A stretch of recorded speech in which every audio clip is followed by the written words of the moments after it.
మనందరి ముందుకి వస్తున్నారు. అయితే ఈ కథని మనందరికీ వారి బ్రదర్ అందించడం, ప్రొడ్యూసర్‌గా ఈ చిత్రాన్ని మన ముందుకు తీసుకొని రావడం అయితే చాలా చాలా అత్యద్భుతంగా అనిపిస్తుందనమాట. సో, ఆ విశేషాలు కూడా మనం తెలుసుకుందాం. డెఫినెట్‌గా క్యూ&ఏ ఉంది కాబట్టి మీడియా అడగడానికి రెడీగా ఉంటుంది. అండ్ చాలా విషయాలు బయటకి రావడానికి కూడా తెలుసుకోవడానికి అవకాశం ఉంటుందనమాట. అండ్ రాకేష్ గారికి అయితే నేను మంచి ఫ్యాన్ అని చెప్పాలి. బికాజ్ చేసిన సినిమా తక్కువైనా చాలా మంచి అభినయంతో మీరందరిని ఆకట్టుకోవడం జరిగింది. సో, చాలా చాలా బాగా, చాలా న్యాచురల్‌గా ఎలా ఉంటారో అలా యాక్ట్ చేస్తారని అనిపిస్తుంది. దానికోసం స్పెషల్‌గా యాక్ట్ చేసినట్టు ఏమి అనిపించదు. వెరీ న్యాచురల్‌గా అనిపిస్తుంది. అండ్ ఈ సినిమాలో మీ లుక్ చాలా అమేజింగ్‌గా ఉంది. ఏదైతే బ్యానర్స్ బయట చూసామో సూపర్బ్‌గా అనిపించాయి. అండ్ యెస్, ముదుగంటి క్రియేషన్స్ బ్యానర్‌లో రవీందర్ రెడ్డి గారి నిర్మాణంలో అండ్ విరించి వర్మ గారి దర్శకత్వంలో, గోపి సుందర్ సారథ్యంలో, సంగీత సారథ్యంలో రాకేష్ గారు అండ్ అలాగే బ్యూటిఫుల్ యాక్టర్స్ చాలామంది ఉన్నారండి. వైశాలి ఉన్నారు, రియా ఉన్నారు, ఇలా చాలామంది యాక్టర్స్ ఉన్నారు. రవిప్రకాష్ గారు ఉన్నారు. మంచి మంచి యాక్టర్స్‌తో ఈ చిత్రం మనందరినీ పలకరించడానికి మన ముందుకు వచ్చేస్తుందనమాట. దానికంటే ముందు ఈ కథ గురించి నాకు తెలీదు. జితేందర్ రెడ్డి గారి కథ గురించి ఏమాత్రం లీక్ చేయలేదు. కాకపోతే ఇప్పుడు గ్లిమ్స్ చూసి మనం తెలుసుకుందాం కొంచెము. అండ్ ఆ గ్లిమ్స్‌ని లాంచ్ చేయవలసిందిగా ముందుగా రవీందర్ రెడ్డి గారికి మైక్ అందిస్తే వారు గ్లిమ్స్ లాంచ్ అంటారు. సో, జితేందర్ రెడ్డి గారి బ్రదర్. సో, వారి చేతుల మీదుగా ఇప్పుడు ఈ గ్లిమ్స్ లాంచ్ అవ్వబోతుంది. మీరు అక్కడే కూర్చొని Jithender Reddy movie glimpse play అంటే వచ్చేస్తుంది. సో,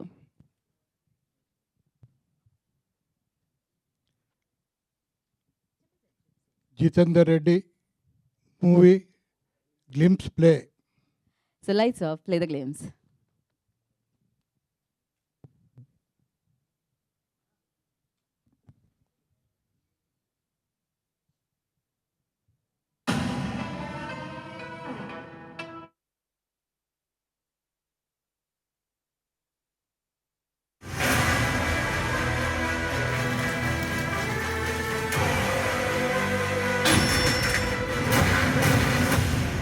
నీ ఉద్యమంతో ఒక తరాన్ని మేల్కొల్పాలి.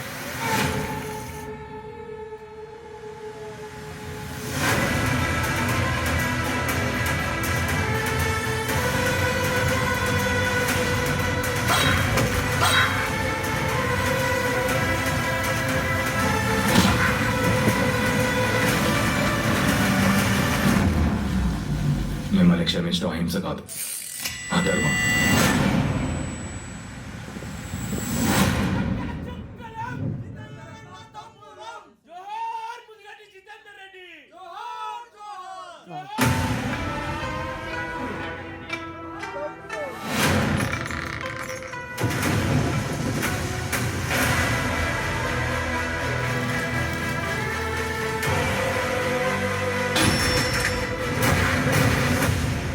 నీ ఉద్యమంతో ఒక తరాన్ని మేల్కొల్పాలి.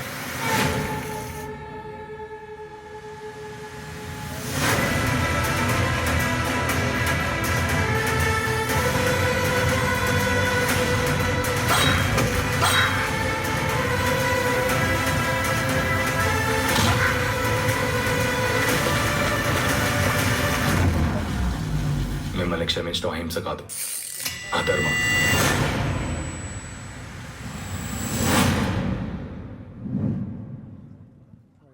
వావ్!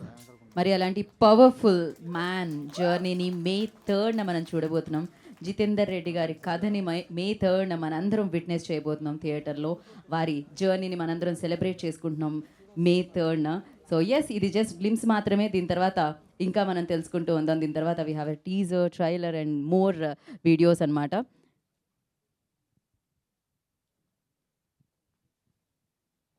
ఫోకస్ అయిపోయిందంటే లెట్ మీ నో.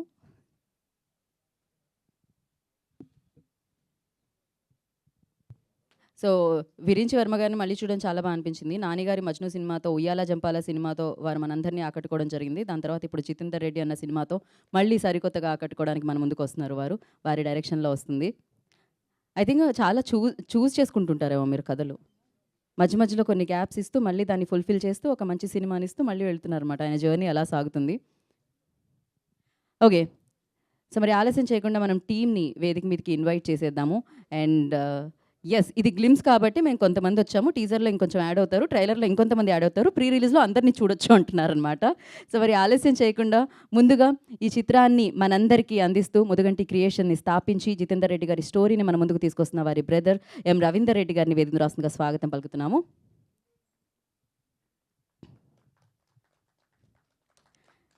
అలాగే ఈ చిత్రానికి ట్యూన్స్‌కి మంచి మంచి పదాల్ని అందించిన లిరిసిస్ట్ రాంబాబు గోశాల గారిని వేదిక రాస్తుందిగా స్వాగతిస్తున్నాము. అండ్ ఎన్నో సినిమాల్లో ఆయన అభినయంతో ఆకట్టుకోవడం జరిగింది. సో, అత్యద్భుతంగా నటించే వ్యక్తి రవి ప్రకాష్ గారిని కూడా వేదిక రాస్తుందిగా స్వాగతం పలుకుతున్నాము. సో, 'మజ్ను', 'ఉయ్యాల జంపాల' తర్వాత ఇలాంటి పవర్‌ఫుల్ మ్యాన్ స్టోరీతో మనందరినీ పలకరిస్తున్న డైరెక్టర్ సో, విరించి వర్మ గారిని వేదిక రాస్తుందిగా స్వాగతం పలుకుతున్నాము. యెస్. మరి జితేందర్ రెడ్డిగా అంత పవర్‌ఫుల్ రోల్‌లో మనందరినీ పలకరిస్తున్న రాకేష్ వర్రే గారిని వేదిక రాస్తుందిగా స్వాగతం సుస్వాగతం పలుకుతున్నాము.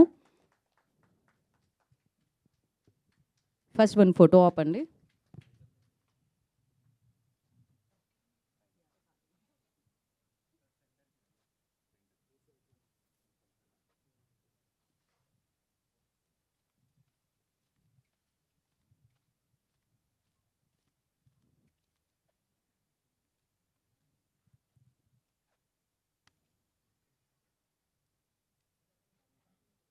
ఒక్క నిమిషం అలానే ఉండండి ఛానల్స్.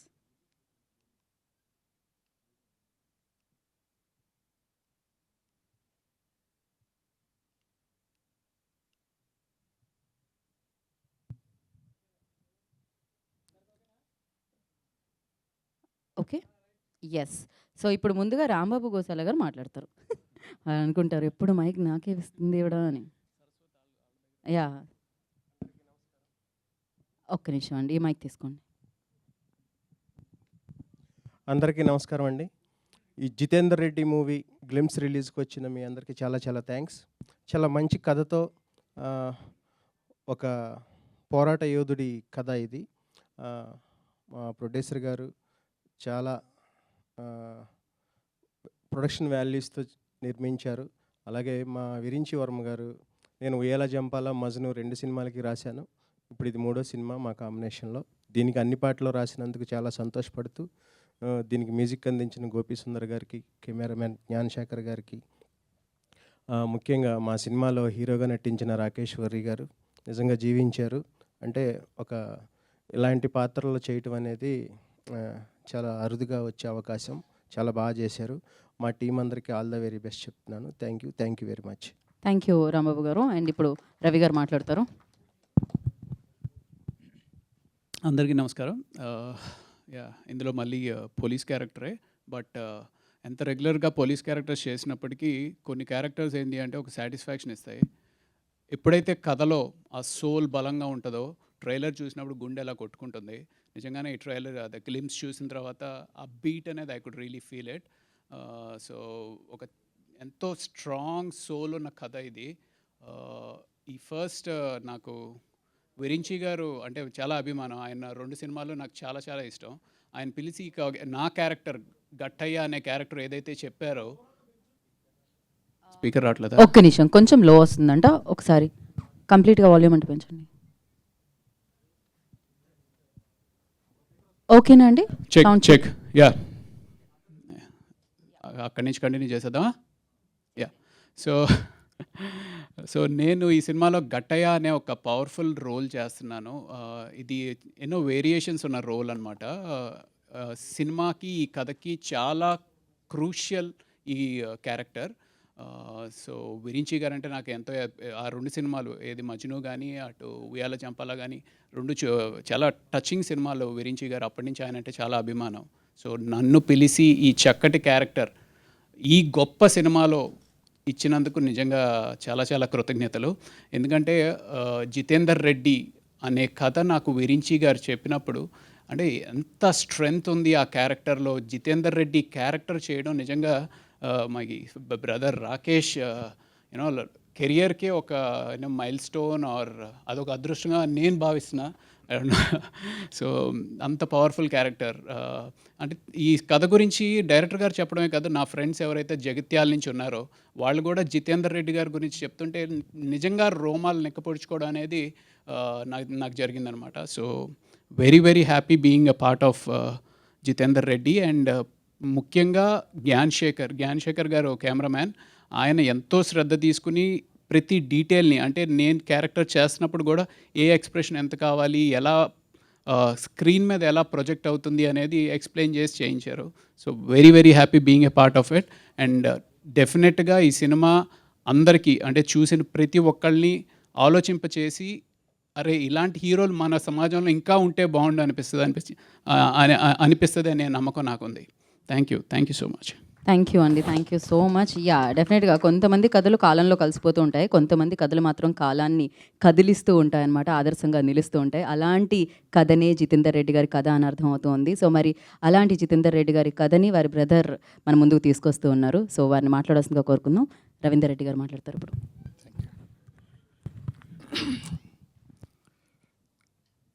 ప్రెస్ మీడియా మిత్రులందరూ కూడా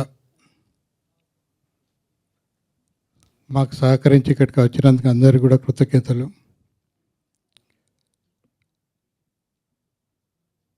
జితేందర్ రెడ్డి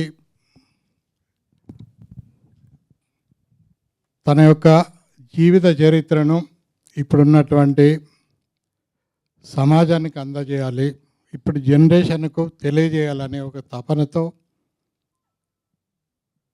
ఈ సినిమాను చేయడానికి ప్రయత్నం చేసినప్పుడు మా యూనిట్ సభ్యులందరూ కూడా సహకరించి, ముఖ్యంగా విరించి గారు, ఇందాక రవి గారు చెప్పినట్టు వారు ఒక ఫ్యామిలీ ఓరియంటెడ్ మూవీస్ చేసి సక్సెస్ఫుల్గా చేసినటువంటి వారు. మరి ఈరోజు జితేందర్ రెడ్డి యొక్క జీవిత చరిత్ర తను తెలుసుకున్న తర్వాత ఈ సినిమా తను చేయాలనే నిర్ణయం తీసుకొని ఒక సాహసం వారు చేశారు. ఒక అద్భుతంగా వారు ఈ సినిమాను తీయడం జరిగింది. వారికి థ్యాంక్ యూ. అదేవిధంగా ఇందాక జ్ఞానశేఖర్ గారు, వారు ఇప్పుడు లేరు. ఎన్నో సినిమాల్లో మనది మీ అందరికీ పరిచయమే. ఎన్నో సినిమాల్లో వారు మరి కెమెరా తన యొక్క ప్రతిభను అనేక సినిమాలలో అనేక అవార్డులు తీసుకున్నటువంటి వారు. ఒక స్క్రీన్ మీద సినిమాను మనకు అద్భుతంగా చూపించడానికి కోసం ఆయన కెమెరా మోయడమే కాదు, మా అందరికి బరువు కూడా ఆయన మోసారు. మాకు ఎక్స్పీరియన్స్ లేకుంటే తన యొక్క ఎక్స్పీరియన్స్ను, తన యొక్క అనుభవాన్ని మాకు పంచి మా వెనుక తను ఉన్నారు. వారికి కూడా ఈ సందర్భంగా థ్యాంక్ యూ చెప్తున్నాను. అదేవిధంగా అనేక మంది మరి జితేందర్ రెడ్డి క్యారెక్టర్ గురించి చాలామందికి, అంటే ఏంటి జితేందర్ రెడ్డి క్యారెక్టర్ అనేది అందరికి కూడా ఒక ఇంతియాజం ఉంది. అయితే జితేందర్ రెడ్డి తన ప్రతి అడుగులో, అంటే ఒక హీరో క్యారెక్టర్, ప్రతి అడుగులో కూడా అతను వేసే ప్రతి అడుగు కూడా హీరోయిజం ఉట్టిపడేటువంటి క్యారెక్టర్. మరి అటువంటి క్యారెక్టర్ రోల్ ఎవరైనా కూడా ఎంత పెద్ద హీరో అయినా కూడా చేయడానికి రెడీ అయిపోతాడు. కానీ జితేందర్ రెడ్డి క్యారెక్టర్లో దానికి కనెక్ట్ అయిపోయి దానిలో జీవించి నేనే జితేందర్ రెడ్డిని అనుకొని మరి దానిలో జీవించినటువంటి మన రాకేష్ వర్రే. నాకు తెలిసి ఈ సినిమా రిలీజ్ అయిన తర్వాత ఆడియన్స్, జనము, మనము అందరం కూడా తన పేరు రాకేష్ వర్రే మర్చిపోయి జితేందర్ రెడ్డి అని కొంతకాలం గుర్తుంచుకునేటువంటి ప్రతిభ ఈ సినిమాలో కనబరిచాడు. మరి అదేవిధంగా అనేక మంది మాకు సహాయం చేశారు, కోఆపరేట్ చేశారు. తెర వెనుక కనబడకుండా కూడా అనేక మంది మాకు సహకరించారు. అందరికి కూడా ఈ సందర్భంగా నేను ధన్యవాదాలు తెలియజేస్తున్నాను. ముఖ్యంగా వాణిశ్రీ గారు, మరి వారు ఒక మాకు ఎగ్జిక్యూటివ్ ప్రొడ్యూసర్, మేము పెట్టిన పేరు అది. ఏ సమస్య వచ్చినా, మాకు ఏ సమస్య ఉన్నా కూడా ఒక గోడలాగా ఉండి ఆ సమస్య మా వరకు రాకుండా అడ్డుకొని మరి ముందుకు తీసుకెళ్ళింది. అట్లా మాకు కో డైరెక్టర్ కావచ్చు, ఉమేష్ కావచ్చు, ఈరోజు రాలేదు, చాలామంది ఈ సినిమాకు సహకరించారు. అందరు కూడా ధన్యవాదాలు. మరి జితేందర్ రెడ్డి గురించి తెలుసుకోవాలని చాలామందికి ఉంటుంది. ఆ చరిత్ర గురించి నేను కూడా ఒక చిన్న షార్ట్ ఫిల్మ్ చేయాలని చెప్పి జర్నీ స్టార్ట్ చేశాను. కానీ తనతో కలిసి ప్రయాణం చేసిన అనేక మందితో ఒక 2.5-3 సంవత్సరాలు రీసెర్చ్ చేసిన తర్వాత నాకు అర్థమైంది ఏంటంటే, షార్ట్ ఫిల్మ్ కాదు, ఒక సినిమా తీయాలంటే కూడా ఈ సబ్జెక్ట్ చాలా కష్టమనే విషయం అర్థమైంది. చరిత్రలో ఒక భగత్ సింగ్ కావచ్చు, ఒక ఆజాద్ చంద్రశేఖర్ కావచ్చు, లేకుంటే అల్లూరి సీతారామరాజు కావచ్చు, వివేకానంద స్వామి కావచ్చు, ఎవ్వరు కూడా 100 సంవత్సరాలు బతకలే. కానీ మనం ఎవ్వరం సాధించలేని 100 సంవత్సరాలు సాధించలేనిది 25-30 సంవత్సరంలో సాధించినటువంటి గొప్ప వ్యక్తులు వాళ్ళు. వాళ్ళ చరిత్ర పుస్తకం చదివినప్పుడు మరి ఏ పేజీ ఇందులో ఇంపార్టెంట్ కాదు అని చెప్పడానికి మనం చెప్పలేం. ప్రతి పేజీ కూడా అంత ఇంపార్టెంట్, అంత ముఖ్యం. కాబట్టి జితేందర్ రెడ్డి జీవితంలో జరిగిన ప్రతి అడుగు, అతను వేసిన ప్రతి అడుగు, ప్రతి సంఘటన కూడా అంత ముఖ్యమైనటువంటి సంఘటన. మరి అటువంటి అంత పెద్ద సబ్జెక్టును మరి మేము ఇందాక మీకు ఒక 55 సెకండ్స్ టీజర్ చూపించాం. ముందు మనం ఒక ట్రైలర్, ఒక 1.5 మినిట్ ట్రైలరు, తర్వాత ఒక 2 గంటల సినిమా. 2 గంటల్లో జితేందర్ రెడ్డికి సంబంధించిన చరిత్రను చూపించే ప్రయత్నం చేశాం. మరి అది ఒక గొప్ప సాహసం విరించి గారు చేశారు. అద్భుతంగా ఈ సినిమా తీయడం జరిగింది. మరి మీడియాకు నేను ఒక రిక్వెస్ట్, చరిత్ర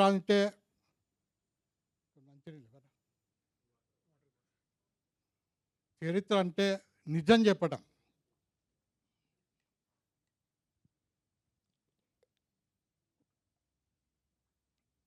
నిజాన్ని ఉన్నది ఉండగా చెప్పడమే చరిత్ర. ఒక దొంగను, ఒక స్మగ్లర్ని ఒక హీరోగా వాళ్ళని అట్లా ఇమేజ్ చేసి, వాళ్ళని అటువంటి క్రియేట్ చేసి ఈ సమాజానికి మనం ఏం సందేశం ఇస్తాం? కానీ ఒక నిజాన్ని, ఒక చరిత్రను, నిజంగా జరిగిన చరిత్రను మరుగున పడకూడదనే ఉద్దేశంతో ఒక సంఘ విద్రోహ శక్తులు, యాంటీ సోషల్ ఎలిమెంట్స్తో ఫైట్ చేసినటువంటి జితేందర్ రెడ్డి గారి చరిత్రను ఈరోజు ప్రజల్లోకి తీసుకొని వస్తున్నాం. మీడియా మిత్రులకు, ప్రెస్ వాళ్ళకు, ఎందుకంటే దీన్ని ముందుకు తీసుకెళ్లాలంటే మీ నుంచి అవుతుంది. మీరే ఈరోజు దీన్ని అందరికి కూడా చేరవేయగలిగేది ఒక మీడియానే. కాబట్టి మీకు నేను రిక్వెస్ట్ చేసుకుంటున్నాను, ఒక నిజమైన చరిత్రను భావి భారత పౌరులుగా ఎదిగేటువంటి ఈ సమాజం, నెక్స్ట్ జనరేషన్ కోసం మీరు ఈ చరిత్రను మొత్తం చేరేలాగా మీరందరూ కూడా సహకరిస్తారని ఆశిస్తూ జై హింద్. థ్యాంక్ యూ రవీంద్ర రెడ్డి గారు, thank you so much.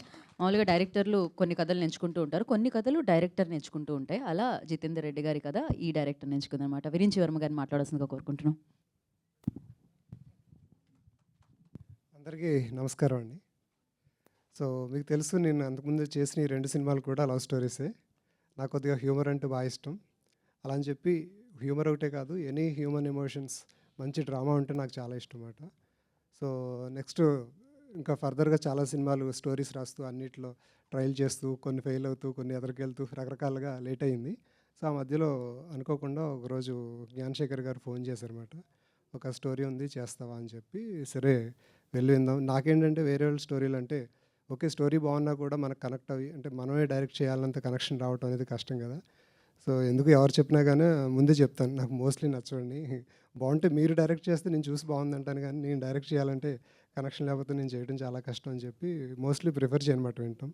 So ఆ రోజు వెళ్ళి వినటానికి వెళ్తే, లేదు చెప్పడానికి ఏం లేదండి, బుక్ని చదువుకోండి అని చెప్పి అది బుక్ ఇచ్చారన్నమాట. సో ఆ బుక్ చదివిన తర్వాత ఇంకా డౌట్స్ లేవన్నమాట. ఇది గ్యారంటీ, ఇంత పవర్ఫుల్ క్యారెక్టర్ గ్యారంటీ ఇంకా నో చెప్పకూడదు అనిపించింది అన్నమాట. సో నిజంగా అలాంటి స్టోరీ నా దగ్గర రావటం నేను చాలా లక్కీ అనుకుంటాను.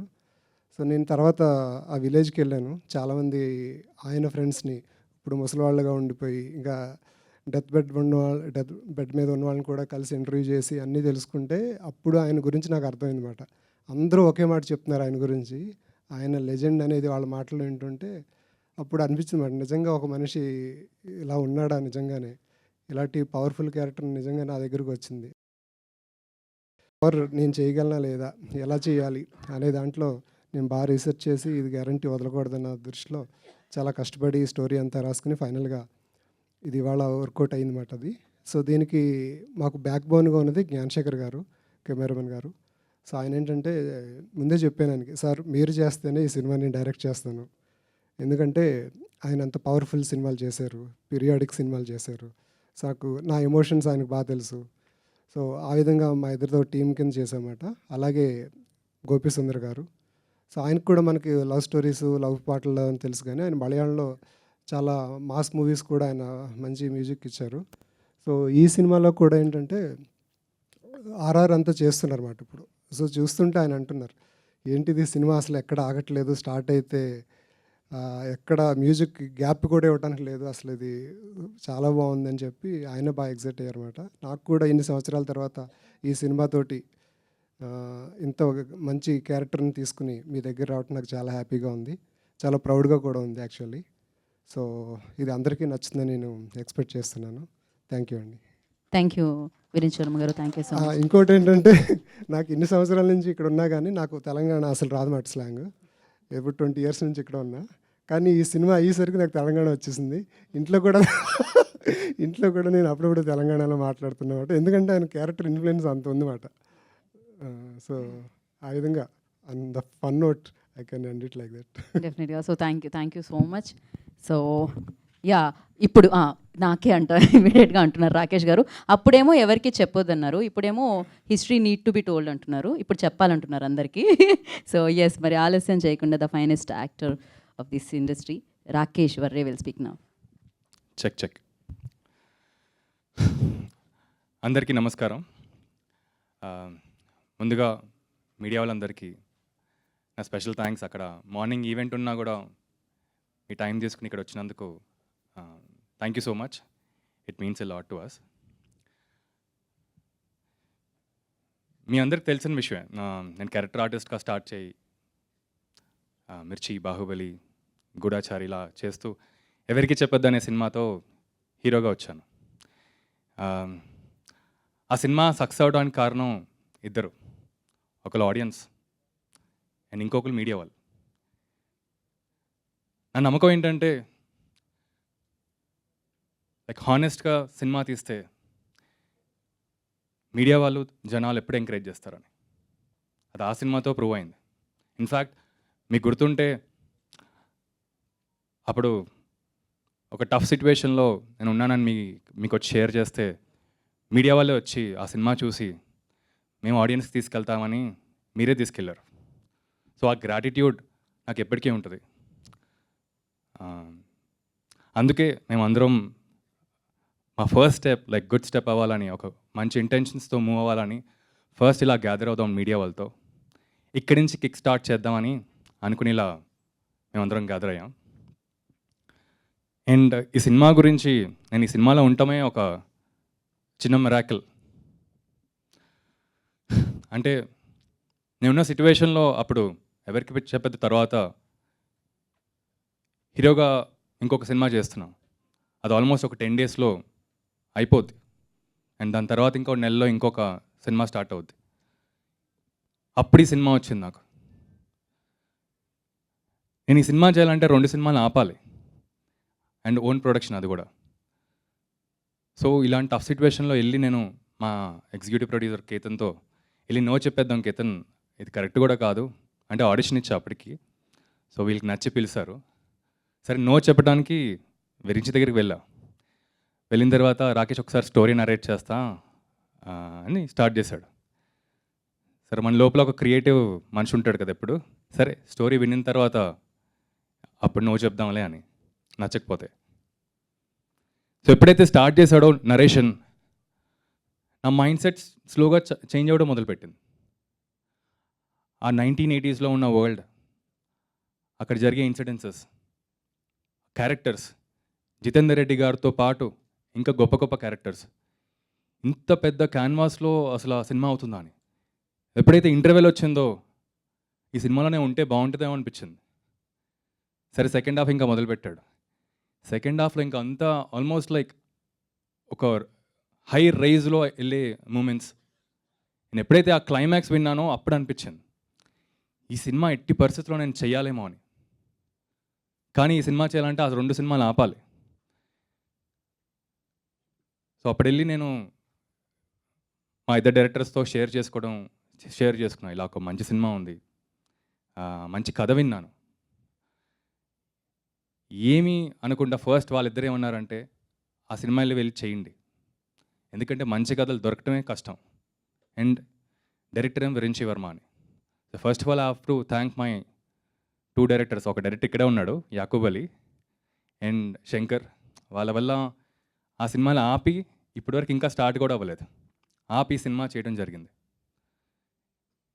అండ్ ఆ 4 pillars, first pillar Virinchi, thank you so much నన్ను నమ్మి క్యారెక్టర్ ఇచ్చినందుకు. ఎందుకంటే విరించి, ఉయ్యాల జంపాల, మజ్ను స్టార్స్తో చేసిన తర్వాత ఇంకా పెద్ద స్టార్ ఎవరన్నా చేయించుతాను. కానీ నన్ను నమ్మి, కథని నమ్మి ఆ కథలో నన్ను ఊడ్చుకోవడం అనేది చాలా పెద్ద విషయం. అని ఎప్పటికీ నేను ఆ గ్రాటిట్యూడ్తో ఉంటాను Virinchi. Thank you so much. అంటే మేము ఎప్పుడు మాట్లాడుకోము ఇలా, నాకే కొత్తగా ఉంది. అండ్ నెక్స్ట్ రవీందర్ గారు. నేను సినిమా చేయడానికి 2 కారణం అండి. ఒకటేమో కథ, సెకండ్ ఏంటంటే ఇది నా ఎమోషనల్ కనెక్ట్. ఒక తమ్ముడు ఒక అన్నయ్య గురించి ఇంత దూరం వెళ్తున్నారా అని. అంటే ఆయన ఇప్పుడు చాలా తక్కువ మాట్లాడారు. ఆయనతో నేను ట్రావెల్ అవుతాను కాబట్టి ఆయన అన్నయ్య గురించి ఇంకెలా చూపెట్టవచ్చు. ఆయన జితేందర్ రెడ్డి గారు మన మధ్యలో లేరు, కానీ నేను ఎంత బాగా ఆయన్ని నేను తిరిగి తేవచ్చు అనే ఇంటెన్షన్, ఆయన ఆలోచన ఇంత అంత కాదు. సో నా ఎమోషనల్ కనెక్ట్ ఏంటంటే ఇప్పటికీ నేను ఇంకా నా సినిమాలను నేను షూట్ చేసుకోవచ్చు. ఈ సినిమా ఎట్టి పరిస్థితుల్లో బయటకు వచ్చిన తర్వాత వెళ్దామని ఇంకా వీలుతో ఉన్నాను. అండ్ రవీందర్ గారు, నేను మనస్ఫూర్తిగా కోరుకుంటున్నాను ఈ సినిమా పెద్ద బ్లాక్ బస్టర్ అవ్వాలి మీకోసం. అండ్ మీకు బోలని డబ్బులు రావాలని, ఎందుకంటే మీకు మీ అన్నయ్య మీద ఉన్న ఇష్టంతో. And third, very important pillar, ప్రస్తుతానికి ఇక్కడ లేరు, మా డిఓపి జ్ఞానశేఖర్ గారు. ఇన్ఫ్యాక్ట్ ఆయనే నన్ను రిఫర్ చేశారు ఈ స్క్రిప్ట్ వినిన తర్వాత. నన్ను బాబాయ్ ఇంత పెద్ద రోల్ నేనెందుకు అని. సో ఫస్ట్ అయితే వెళ్ళి కలిసిన తర్వాత నీ ఆడిషన్ ఇచ్చిన తర్వాత చూద్దామని. So Baba, thank you so much. And fourth but very important pillar, Uma గారు, వాణి గారు. ఉమా గారు రవీందర్ గారు వాళ్ళ వైఫ్, అండ్ వాణి గారు వాళ్ళ ఫ్యామిలీ మెంబర్. వాళ్ళిద్దరూ బ్యాక్ బోన్గా మాకు, అంటే వాళ్ళిద్దరికీ కొత్త ప్రొడక్షన్ చేయటం, బట్ స్టిల్ ఒక కమిట్మెంట్తో, ఒక ఇంటిగ్రిటీతో ఉండి ఈ సినిమాని మాకు హెల్ప్ చేసినందుకు థ్యాంక్ యూ ఉమా గారు, థ్యాంక్ యూ వాణి గారు. అండ్ ఫైనల్గా ప్రతి ఒక్క యాక్టర్కి ఏదో టర్నింగ్ పాయింట్ అవుద్దండి లైఫ్లో. నాకు ఇప్పటికీ ఇంకా ఆ టర్నింగ్ పాయింట్ అనేది రాలేదు. బట్ నా నమ్మకం ఏంటంటే జితేందర్ రెడ్డి అనే సినిమా టర్నింగ్ పాయింట్ అవుద్దని. అండ్ ఫైనల్లీ మీడియా వాళ్ళందరూ మీకు ఇంకేమైనా క్వశ్చన్స్ ఏమైనా అనిపిస్తే ఉంటే ప్లీజ్ దీని తర్వాత అడగండి. For here and my speech. Thank you. Yeah, వాళ్ళకున్నాయండి క్వశ్చన్స్, ఖచ్చితంగా చాలా క్వశ్చన్స్ ఉన్నాయి. And thank you so much Rambabu Goshala గారిని అండ్ అలాగే రవిప్రకాష్ గారిని కూర్చోవాల్సిందిగా కోరుకుంటున్నాము. అండ్ స్టేజ్ మీదకి ప్లీజ్ చైర్స్ తీసుకుని రండి. మనం మీడియా Q&A సెషన్ని స్టార్ట్ చేద్దాం, మీడియా ఇంటరాక్షన్. సో ఇప్పుడు గ్లిమ్స్ చూసాం జితేందర్ రెడ్డి గారి స్టోరీని. ఇంకా ఈ క్వశ్చన్స్ ద్వారా వచ్చే ఆన్సర్స్ ద్వారా మరింత తెలుసుకుందాం మనం.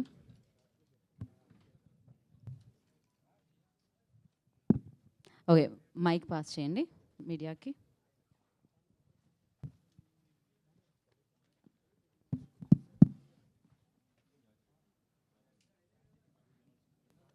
అక్కడే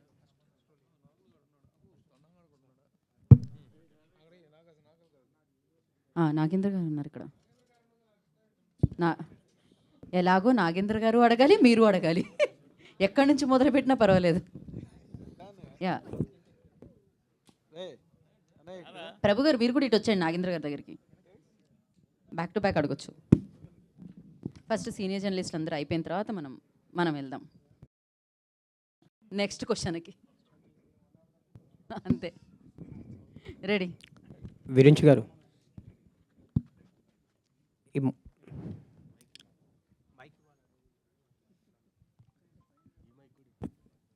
విరించి గారు, మధ్యలో తర్వాత చాలా గ్యాప్ తీసుకొని వస్తున్నారు ఈ సినిమాతో. మధ్యలో ఒక రామ్కి ఏదో స్క్రిప్ట్ చెప్పారు అండ్ కళ్యాణ్ రామ్తో కూడా అనౌన్స్మెంట్ వరకు వెళ్ళింది. ఆ మధ్యలో ఆ సినిమాలు ఏమైనాయి, ఈ సినిమా రావడానికి ఇంత గ్యాప్ ఎందుకు పట్టింది? చెప్తే చాలా పెద్ద కదండి. సింపుల్గా చెప్పాలంటే బ్యాడ్ లక్ అనుకోవచ్చేమో. అంటే నేను ఖాళీగా లేను కానీ స్టోరీస్ రాయటం, అప్రోచ్ అవ్వటం, హీరోని కలవటం. యాక్చువల్లీ ప్రాజెక్ట్స్ ఓకే అని షూటింగ్ వరకు వెళ్ళింది, మళ్ళీ మధ్యలో కొన్ని ఇష్యూస్ వల్ల ఆగిపోయింది అనమాట. సో ఒక్క హీరోతో ఏమైందంటే అగ్రికల్చర్ బేసిస్ స్టోరీ అయింది. ఆ టైంలో మహర్షి రావటం, అది పక్కన పెట్టాము. తర్వాత ఇంకో రిచ్ అండ్ పూర్ ఒక కాన్సెప్ట్ అనమాట. అది మీరు అన్నట్టు ఒక హీరోతో ఒకేసరికి ఈ లోపల అలవైకుంఠపురం వచ్చిందన్నమాట. మళ్ళీ అది పక్కన పెట్టాం. తర్వాత కరోనా వచ్చింది. తర్వాత ఇంకా కొన్ని వేరే ప్రాజెక్ట్స్ కూడా ఒక వెబ్ సిరీస్ది, వేరే ఒక పెద్ద ప్రొడక్షన్ హౌస్లో ఇంకో సినిమా, అలా రకరకాలు అయినాయి మాట. సో ఫైనల్ ఏది వర్కౌట్ అవ్వలేదు. సో నేను మాత్రం స్టోరీస్ రాసుకుంటూ అప్రోచ్ అవుతూ ప్రాసెస్ మాత్రం జరుగుతుంది. అది ఇప్పుడు గుడ్ లక్ టర్న్ అయింది అనుకుంటున్నాను. ఫైనల్గా జితేందర్ రెడ్డితో వస్తున్నమాట ఇప్పుడు. విరించి గారు, ఇప్పుడు నార్మల్గా మన ఇండియన్ లాంగ్వేజెస్ అన్నిట్లోనే చూసుకుంటే కనుక మహాత్మా గాంధీ క్యారెక్టర్ దగ్గర నుంచి, మంగళ్ పాండే క్యారెక్టర్ దగ్గర నుంచి, ఇటీవల రోజులు ఇన్ మెనీ లాంగ్వేజెస్ ఈ కైండ్ ఆఫ్ బయోపిక్స్ హిస్టరీ పేజెస్లో లాక్ అయిన క్యారెక్టర్స్ అన్నిటినీ తీసుకొస్తున్నారు బయటికి. Every character has its own distinct personality, presentation of truth అనే దాంట్లో ఉంది. But when it comes to the point of reaching audience, వాళ్ళ కనెక్ట్ అయ్యే పాయింట్లు ఏంటి అన్నది ఇన్ జనరల్గా it's matter of discussion for any film. ఇప్పుడు ఈ సినిమాలో మీరు ఆ సేలియంట్ రాదర్ సిగ్నిఫికెంట్ పాయింట్స్ ఏంటండి ఆడియన్స్కి బాగా కమర్షియల్గా హుక్ చేయడానికి? థ్యాంక్ యూ అండి ఈ క్వశ్చన్ అడిగినందుకు. యాక్చువల్లీ ఏంటంటే ఏదో బయోపిక్ అంటే చాలామంది బయోపిక్స్ చేస్తున్నారు, పొలిటికల్ లీడర్స్ వస్తున్నాయి. నాకు కూడా బయోపిక్స్ అంటే భయం. యాజ్ ఏ ఆడియన్స్ నాకేంటంటే బయోపిక్స్ అంటే ఇప్పుడు మనకు ఎందుకు వాళ్ళ హిస్టరీ అనేది ఉంటుంది కదా. సో ఆ విషయంలో నాకు చాలా భయం పట్ట బయోపిక్స్ చూడటం అంటే కూడా. అంటే ఎందుకంటే రియాలిటీకి దూరంగా వెళ్ళటానికి కూడా ఛాన్స్ ఉండదు. కానీ లక్కీగా నాకేంటంటే వచ్చిన స్టోరీలో ఇందులో చాలా డ్రామా ఉంది. ఆయన లైఫ్లోనే బోల్డంత డ్రామా, బోల్డంత హీరోయిజం. అదేంటంటే ఒక లార్జర్ దాన్ లైఫ్ క్యారెక్టర్ మాట ఆయన. సో అంత చూశాక ఇందులో బెస్ట్ తీసుకుంటే చాలు, మిగతా పక్కన పెట్టేయచ్చు అన్నట్టుంది తప్ప ఆయన రియల్ లైఫ్లో. సో నెక్స్ట్ ఇక్కడ బోరింగ్గా ఉంది, ఇంకేమన్నా పెడదామా, కొద్దిగా డ్రామటైజ్ చేద్దామా అంటే కొంత డ్రామటైజేషన్ చేసాము. సో కానీ అది క్యారెక్టర్ని చెడగొట్టకుండా, ఆయన గౌరవాన్ని కించపరచకుండా అలా ట్రై చేసామన్నమాట. సో ఇందాక అన్నట్టు ఎక్కడేంటంటే ఒకసారి కథ స్టార్ట్ అయితే నేను ఆయన పొలిటికల్ లీడర్ ఏం కాదు, ఒక పార్టీకి ఆయనకి సంబంధాలు లేవు. కానీ నాకేంటంటే నాకు పాలిటిక్స్కి నాకు అసలు సంబంధం లేదు. కాకపోతే నాకేంటంటే ఇంత పవర్ఫుల్ క్యారెక్టర్, అంత జెన్యున్ క్యారెక్టర్. సో నేను ఆయన స్టోరీ విన్న తర్వాత ఈ జితేందర్ రెడ్డి ఇంత పెద్ద రివల్యూషనరీ లాగా ఉన్నారు, అసలు ఏంటి చూద్దాం గూగుల్ చేస్తే ఎక్కడ ఆయన లేదన్నమాట. ఇదేంటిది ఎవరెవరి గురించి తెలుసు కానీ వీరి గురించి ఎక్కడ లేదేంటని నేనే షాక్ అయ్యమాట. సో ఆయన గురించి వాళ్ళ ఊరు వెళ్ళి కనుక్కున్నాక తెలుసుకున్నాక నాకు అసలు ఇది వదిలిపెట్టొద్దు అనిపించింది అనమాట. నాకేంటంటే ఏదైనా మనం ఎమోషనల్గా ఫీల్ అయితే అది గ్యారంటీ బాగా చేస్తాం కదా. సో ఉయ్యాల జంపాలైనా మజ్ను అయినా కూడా ఒక లవర్ హార్ట్ ఉంటుంది ఇందులో కూడా ఒక లవర్ హార్ట్ ఉంది. ఈ లవర్ ఏంటంటే ఒక అమ్మాయినే కాదు, ఒక దేశాన్ని ప్రేమించగలే ఒక పెద్ద లవర్ మాట ఇతను. సో ఈ లవర్ స్టోరీ నేను ఎందుకు చేయకూడదని దృష్టిలోనే నేను తీసుకున్న ఈ స్టోరీని. ఇందులో చాలా కమర్షియాలిటీ ఉంది. ఈ కమర్షియాలిటీ ఏ రేంజ్ అంటే, సో మిగతా లవ్ స్టోరీలో ఎలా హీరోని తన స్పేస్లో ఊహించుకుంటారో, ఇది నేను అలా అవ్వలేను. అట్లీస్ట్ ఇలా అయిన వాళ్ళన్నా నాకు దగ్గర అయితే చాలు, నాకు ఇలాంటి మనిషి ఒకడన్నా నాకు పరిచయం అయితే చాలు అన్న రేంజ్లో ఈ క్యారెక్టర్ ఉందన్నమాట. సో అందువల్ల నేను డైరెక్షన్ చేయడానికి నేను అంతవరకు ఆలోచించాను తప్ప ఒకసారి స్టోరీ విన్న తర్వాత ఆ క్యారెక్టర్ నన్ను డ్రైవ్ చేసిందని చెప్పొచ్చు నేను యాక్చువల్లీ. అయితే మీరు ఇందాక చెప్పినట్టుగా జితేందర్ రెడ్డి గురించి ఆయన గురించి గూగుల్లో కానీ ఎక్కడ there is no proper content అన్నది ఎక్కడ లేదు. లేదు ఎక్కడో ఆ టైంలో కొంచెం తెలిసిన వాళ్ళకి ఫెయింట్ మెమరీ అది. అవునవును. జితేందర్ రెడ్డి క్యారెక్టర్ అన్నది ఇప్పుడు ఒక అల్లూరి సీతారామరాజు గారి క్యారెక్టర్ లాగో లేకపోతే ఇంకోటో కాదు. యాజ్ ఇట్ ఈజ్ నాకు అల్లూరి సీతారామరాజు గారి క్యారెక్టర్ అనిపించింది అనమాట. ఓకే. ఎందుకంటే ఆయన ఒక రెవల్యూషనరీగా ఒక 6-7 ఇయర్స్ మాత్రమే ఆయన బ్రిటిష్ వాళ్ళని గడగలాడించాడు. రెవల్యూషన్ ఉన్నది అంతే. ఒక 5-7 ఇయర్సే. కాకపోతే ఒక 5-7 ఇయర్స్ టోటల్ బ్రిటిష్ సామ్రాజ్యాన్ని గడగలాడించాడంటే అది మామూలు విషయం కాదు. తర్వాత ఆయన చనిపోయినా కూడా ఇప్పటికీ మనం గుర్తుపెట్టుకుంటున్నామంటే సో ఆయన హీరోయిజం అది కదా. సో నేను కూడా జితేందర్ రెడ్డి గారు ఏంటంటే ఒక రియల్ హీరోయిన్గా ఒక రియల్ యాక్షన్ హీరోయిన్, ఒక ఇంత మంచి క్యారెక్టర్తో పాటు అంత ధైర్యం ఉండి ఎవరికి ఎదురు తిరగడానికి ధైర్యంగా జనాల కోసం పోరాడే ఒక వ్యక్తి. అంటే మనం పోరాటం తిరగబడ్డాడు ఇవన్నీ అంటే భయం వేస్తుంది మనకి. కానీ మీరు స్టోరీలోకి వస్తే కనుక సో అతన్ని డ్రైవ్ చేసే మోటివ్ ఏంటి, అతను ఎంతమంది విలన్స్ ఎంతమంది అటాక్స్ చేసినా ఆయన నమ్మిన ఒక ప్రిన్సిపల్ కోసం ఆయన అలా ముందుకు వెళ్తూ ఉన్నాడు అనే పర్స్పెక్టివ్లో మీరు చూస్తే దానికన్నా కమర్షియాలిటీ ఏది లేదన్నమాట. సో అందువల్లే నేను ఓకే. ఇప్పుడు రామ్ గోపాలవరం గారు చేసే సినిమాలన్నింటిలోని లక్ష్మీ ఎన్టీఆర్ కానీ లేకపోతే అదర్వైజ్ ఫిల్మ్స్ ఆయన చేసిన వాటిలో ఆ క్యారెక్టర్లు లుక్స్కు చాలా దగ్గరగా తీసుకొచ్చే ఆర్టిస్టులను ఒక ఎన్టీ రామారావు క్యారెక్టర్, చంద్రబాబు గారి క్యారెక్టర్ ఇట్లా పెడతారు. మీరు ఈ క్యారెక్టర్ ఫిట్టింగ్ రాకేష్ పర్ఫెక్ట్గా అట్లా ఉన్నాడా లేకపోతే మీరు ఓన్లీ ఒక ఆర్టిస్ట్ని ప్రజెంట్ చేసినట్టుగానే చేశారు ఇందులో? నాకేంటంటే రిజెంబ్లెన్స్ అలా ఏం కాదు, రిజెంబ్లెన్స్ గురించి కాదు కానీ ఆ ఎమోషన్ ఎవరి దగ్గర ఉందని చూస్తున్నమాట. నేను యాక్చువల్లీ మేము చైల్డ్ ఎపిసోడ్ స్టార్ట్ చేస్తాం, ఇంకా లేట్ చేయొద్దు త్వరగా చేద్దామని చెప్పి ఫిబ్రవరిలో షూటింగ్ స్టార్ట్ అయిపోయింది. ఫిబ్రవరిలో షూటింగ్ స్టార్ట్ చేశాక నెక్స్ట్ మార్చ్లో షూటింగ్ పెట్టుకుందాం అనే దాంట్లో హీరో ఇంకా ఫైనలైజ్ అవ్వలేదు మాకు. అప్పుడు మార్చ్, ఏప్రిల్, మే 3 మంత్స్ వెయిట్ చేసాం. 3 మంత్స్లో ఆ ఇండస్ట్రీలో ఉన్న అందరినీ ఆడిషన్ చేసాం కానీ ఎవరు సూట్ అవ్వలేదు. ఫైనల్గా నేను చూసేది ఏంటంటే అందం కాదు, లుక్ కాదు, ఏది కాదు. నేను ఏదైతే కథలో చదువుతూ నేను ఇమాజిన్ చేసుకున్నప్పుడు ఒక జితేందర్ రెడ్డిని ఊహించుకున్నాను. సో ఆ జితేందర్ రెడ్డి ఆ ఎమోషనల్గా ఎవరన్నా నాకు ఇతను అన్న ఒక ఫీలింగ్ ఎవరు తీసుకొస్తారని వెయిట్ చేస్తున్నప్పుడు ఫైనల్గా రాకేష్ దొరికాడనమాట. సో అప్పుడు ఇంకా ఫిక్స్ అయ్యాం, ఇంకా ఇంతకన్నా ఇంకెవరు అవసరం లేదు మనకి, he's the Jithender Reddy. Emotionally అంత పవర్ఫుల్, ఒక సోల్తో పాటు ఒక ఎనర్జీ, ఒక ఆవేశం, ఇవన్నీ దొరకటం అనేది చాలా కష్టం. ఇంకోటి ఏంటంటే చాలామంది హీరోస్ ఏంటంటే హీరోయిక్గా for the sake of heroism చేస్తుంటారు కదా, అది కాదు. మనకేంటంటే ఒక క్యారెక్టర్ డ్రైవెన్, ఒక ఆవేశంలోంచి, ఒక అనుభూతిలోంచి, ఒక ఆవేశంలోంచి హీరోయిజం రావటం అనేది ఉంటుంది కదండి. అది రాకేష్లో కనిపించింది మాట నాకు. అది చాలా ట్రూత్ఫుల్గా హార్ట్లోంచి చేస్తాడు అనిపించింది. సో ఆ ఆడిషన్ తర్వాత రాకేష్ అయితే బాగుంటుందని చెప్పి ఫిక్స్ అయ్యమాట. ఇంకా నుంచి ఒక కంగ్రాచులేషన్స్ ఫర్ ఎవ్రీథింగ్, బాగుంది ఈ లుక్, ఫీల్ అంతా బాగుంది, కంగ్రాచులేషన్స్. అయితే ఈ బయోపిక్స్ దగ్గరికి వచ్చేటప్పటికి ఒక మహానటి బయోపిక్ తప్ప so many celebrities biopics are not doing well, they didn't do well, so many biopics have come. ఆ ఒక వెల్ సంగ్ హీరోస్ యొక్క బయోపిక్స్ని వెల్ ఎస్టాబ్లిష్డ్ స్టార్స్ చేసినా కూడా అవి వర్కౌట్ కావట్లేదు. బట్ ఈ unsung hero Jithender Reddy to particular ఏరియాలో హీఈస్ గ్రేట్ పర్సన్. అలాంటి అన్సంగ్ హీరోని తీసుకొని ఒక బయోపిక్ చేయాలనుకోవటం అనేటువంటిది as a director what is the challenge you met in that? దాంట్లో ఉన్న ఛాలెంజింగ్ పాయింట్. అట్లాగే ఆర్టిస్ట్ పరంగా కూడా తను కూడా చూసుకుంటే ఒక పోనీ అన్సంగ్ హీరోకి పోయి ఒక వెల్ ఎస్టాబ్లిష్డ్ హీరోని తీసుకున్నాం అనుకున్నా కూడా it could be elevated. But you unsung hero and a new actor, how this combination works out అన్నట్టు మీ ధైర్యం ఏంటి? What are your calculations?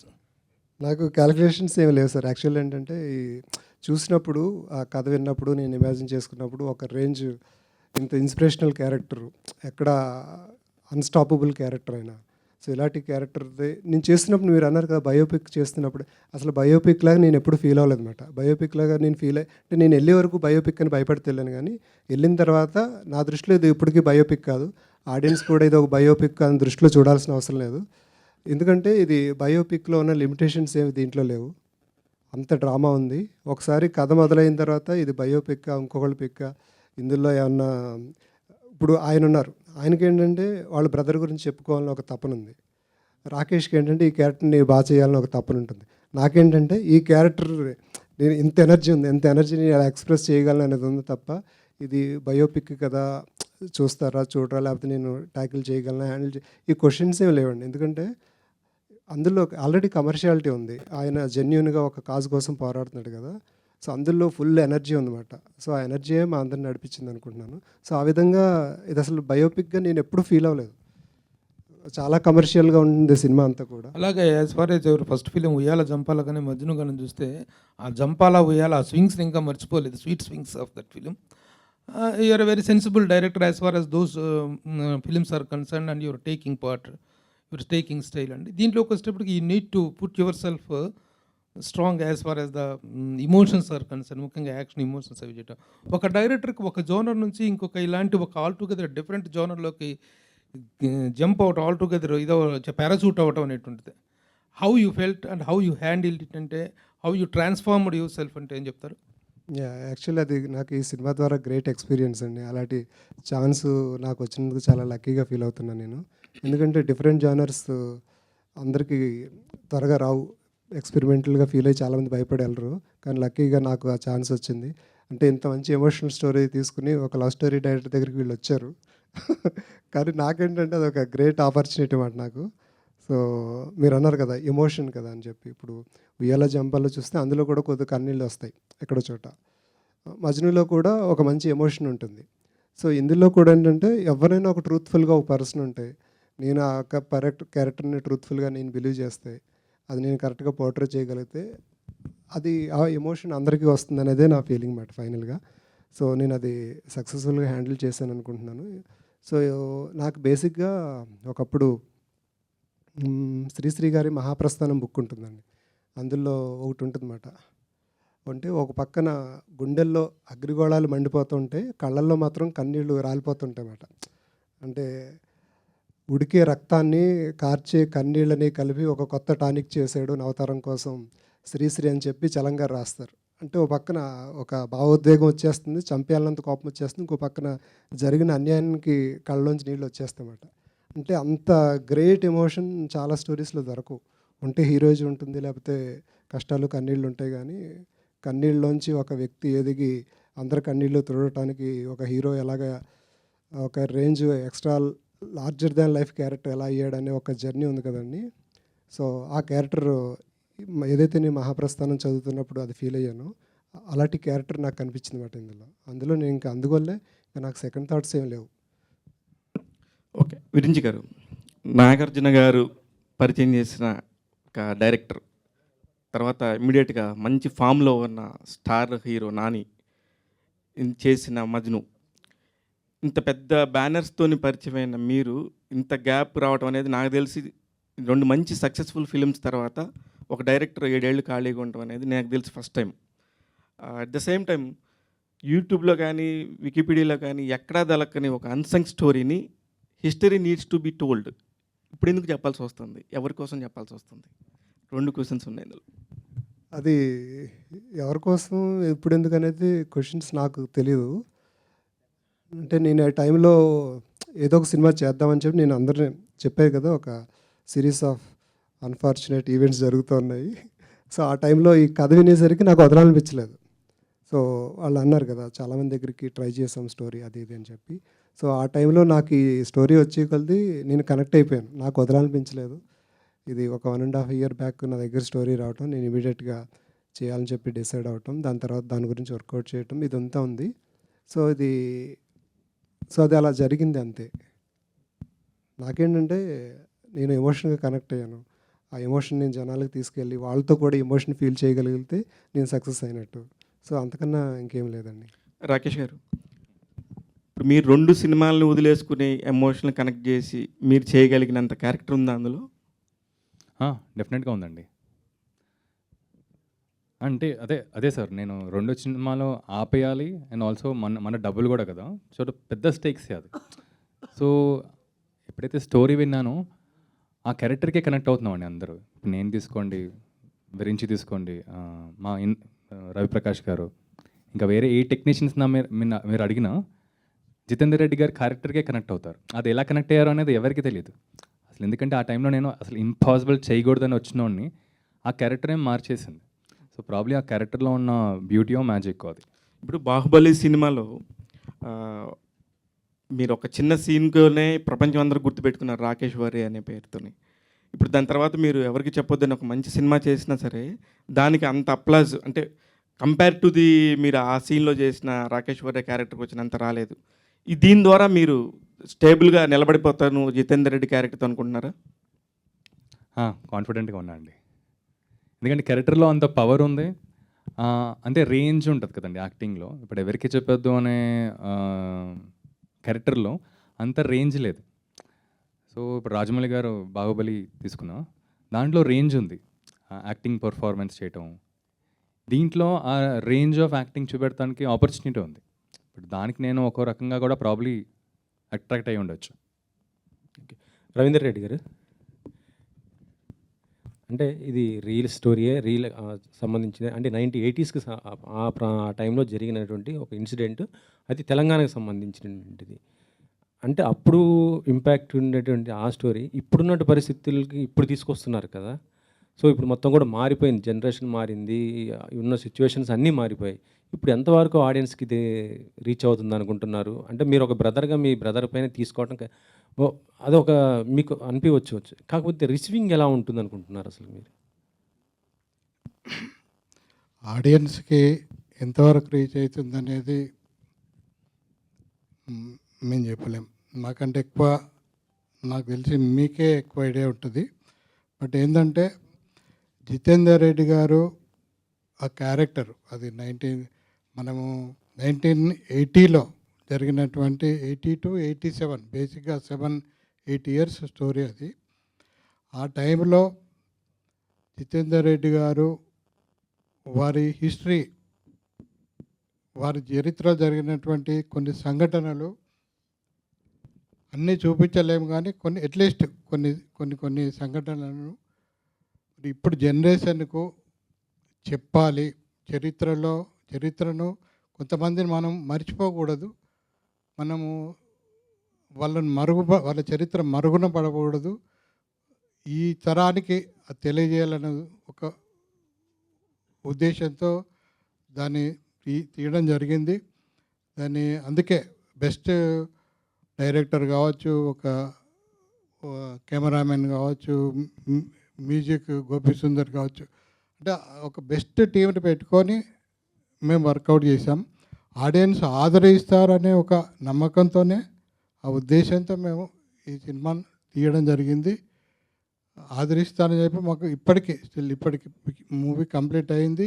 ఒక్కొక్క కాన్ఫిడెన్స్లో మేము ఉన్నాం. Thank you. Rakesh bro, hi. Hello అండి. హాయ్. ఇప్పటివరకు మీరు చేసిన క్యారెక్టర్లు చూస్తే, అంటే బాహుబలి కానీ, ఎవరికి చెప్పొద్దు కానీ, మిర్చి అవి చూస్తే ఫిక్షనల్ క్యారెక్టర్స్, కానీ ఇది రియల్ టైం ఒక జితేందర్ రెడ్డి గారు రియల్ టైం క్యారెక్టర్ కదా. ఈ క్యారెక్టర్కి మీరు ప్రిపరేషన్ ఏం చేశారు? అంటే మామూలుగా వాళ్ళ ఫ్యామిలీ మెంబర్స్ కానీ వాళ్ళకి కానీ తెలిసి ఉంటుంది ఇలా ఉంటారని. సో ఆ క్యారెక్టర్లో మీరు జీవించడానికి ఎలా చేశారు, ఏం ప్రిపరేషన్ చేశారు? గుడ్ క్వశ్చన్ అండి. సో బేసికలీ ఇది నాకు చాలా ఇంపార్టెంట్ క్వశ్చన్. ఒక యాక్టర్కి మోటివేషన్ వచ్చేది అసలు ఏంటి ఆ క్యారెక్టర్ ఎలా బిహేవ్ చేస్తాడు అనేది. నాకు అడ్వాంటేజ్గా ఎందుకు ఫీల్ అయ్యానంటే ఇది నిజంగానే ఉన్న క్యారెక్టర్ కదా. సో కల్పితం, ఫిక్షనైజ్ ఏం చేయట్లేదు.